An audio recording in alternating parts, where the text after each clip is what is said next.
So you're gonna need some coconuts, and you can pick up coconuts at your local grocery store or your vegetable store, and depending on how much coconut oil you want to make, you can use a desired amount. I'm just going to use 1 coconut here.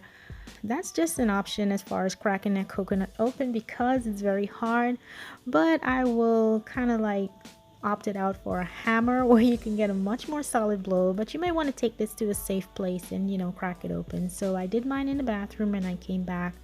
There's usually some fluid in the coconut. You just drain that out, and right now you have the coconut, but it's in the shell, and the shell is pretty hard, so you have to like get the coconut itself out of it. I'll advise using some type of blunt object and being very careful to get the meat out. So here I'm using a butter knife, that I'm gonna pry in between the actual meat and the shell of the coconut and move in a rocking kind of motion to gradually get the coconut out of the shell.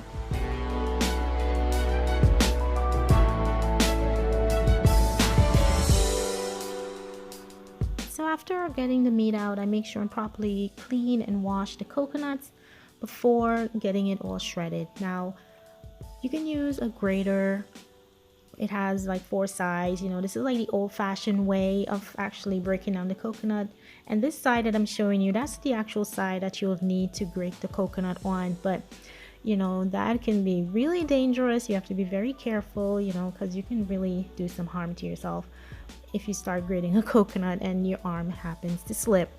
I'm just going to show you guys a demonstration here how this usually takes. It's a longer process, but it's usually the old-fashioned way. But I'll advise you to opt out for a blender, but you'll have to make sure you dice your coconuts really small, so that it can fit into the blender, and you will proceed to blend your coconuts. You can just add your coconuts to the blender and just pour in some warm water. Make sure that it's not hot, and you should proceed to blending the coconuts down to a pureed form.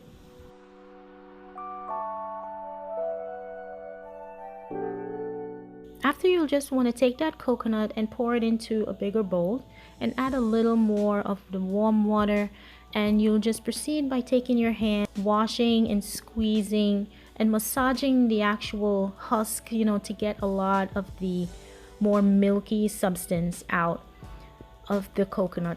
So after that process, you'll want to take a lot of the husk and start squeezing it and separating it just so that you remain with the fluid. You may not be able to get all of it with your hands, so you'll have to take a strainer or maybe a cheesecloth or something and pour that fluid in and actually squeeze it out, so you just remain with only the liquid, because you want to separate all of the husk out from the actual liquid itself. You can go ahead and massage and wash the coconut husk a second time, to get more of the milkiness out. But just at the end, make sure that you squeeze and separate the husk out of the liquid itself.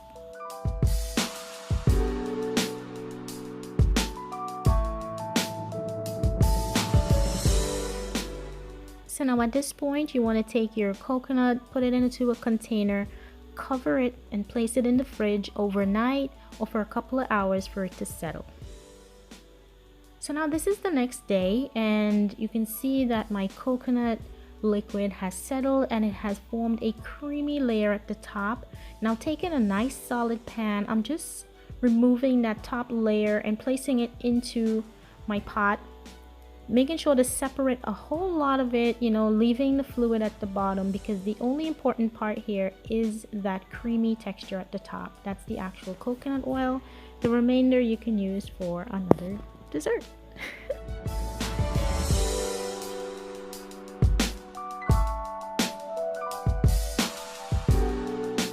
So from here, I'm going to take my pot and place it on the stove on medium heat and bring this up to a sort of a sizzle and allow it to cook slowly. So now you can hear the sizzling of the liquid in the pot. I'm giving it a couple of stirs so it doesn't stick to the bottom of the pan. This actual cream is what's going to be boiled down into the oil.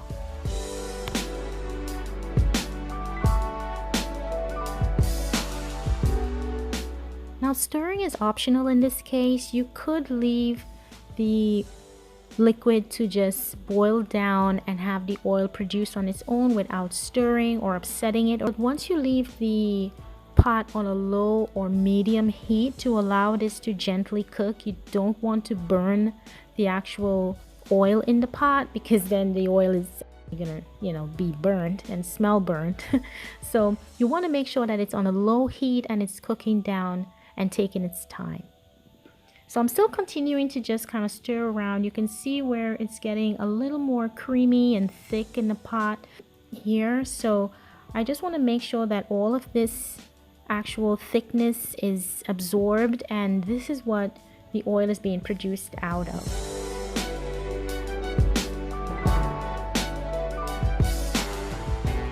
Now it's getting a little brown here, the color is changing, and you will know when the oil is actually finished making when all of that creamy white looking matter actually gets to a nice golden brown color.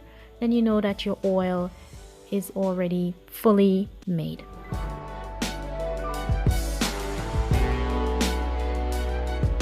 So from here you can see the amount of oil that is being produced has already turned to a nice golden brown. It's almost done, and this is our oil.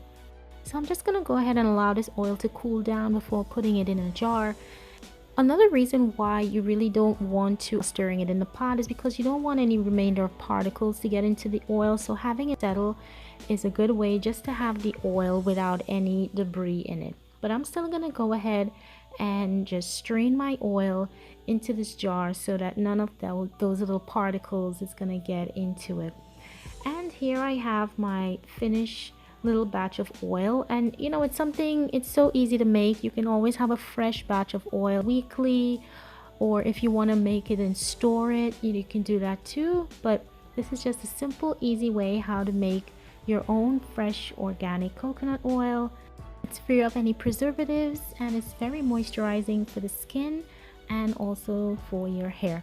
So I hope you guys enjoyed this video. Do comment, like, and subscribe. Don't forget to hit that bell on your way out to be notified of all my future videos, and I'll catch you in my next video.